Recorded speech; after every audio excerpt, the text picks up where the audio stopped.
Si vous êtes concerné par le risque de submersion marine, vous disposez de plusieurs outils pour bien vous informer. D'abord, ayez le réflexe de consulter régulièrement le bulletin météo.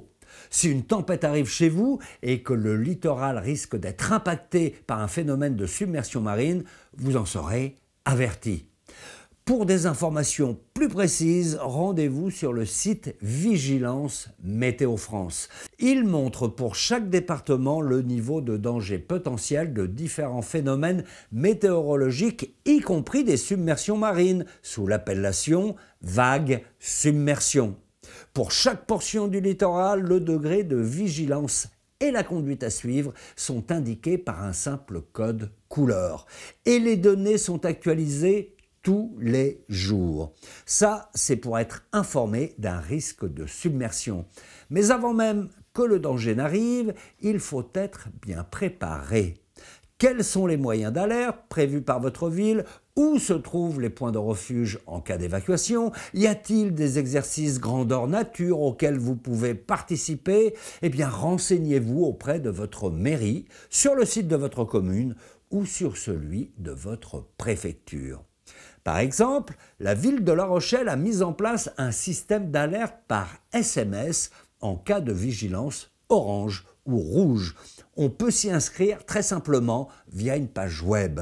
Une fois que vous êtes devenu incollable sur le risque de submersion marine, il y a évidemment quelques précautions à prendre pour protéger vos proches et votre logement. D'abord, si vous souhaitez emménager dans une région exposée, eh bien mieux vaut éviter les maisons de plein pied et les appartements au rez-de-chaussée. Ben oui, en cas d'inondation, vous serez bien content de pouvoir vous réfugier à l'étage. L'idéal, c'est même d'y installer sa chambre pour ne pas se faire surprendre par une submersion nocturne.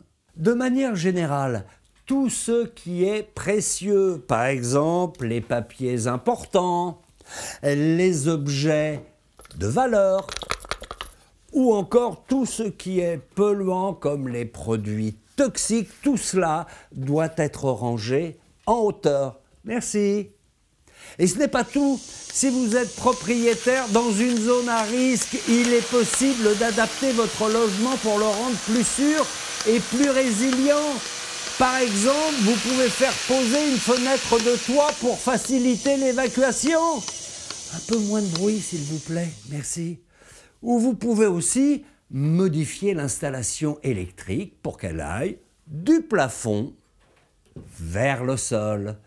Et pour être au top de la prévention, choisissez du mobilier léger que vous pourrez facilement déplacer si l'eau envahit votre logement. Ah ben merci. Ah oui, et si vous avez une piscine creusée, fixez des balises autour pour marquer son emplacement. Ça vous évitera à vous et au secours de tomber dedans si elle disparaît sous l'eau. Enfin, gardez toujours dans un coin un kit d'urgence avec les essentiels pour tenir 3 jours. De quoi manger et boire, vos médicaments, vos papiers d'identité et une radio à pile pour rester informé même si votre téléphone est déchargé.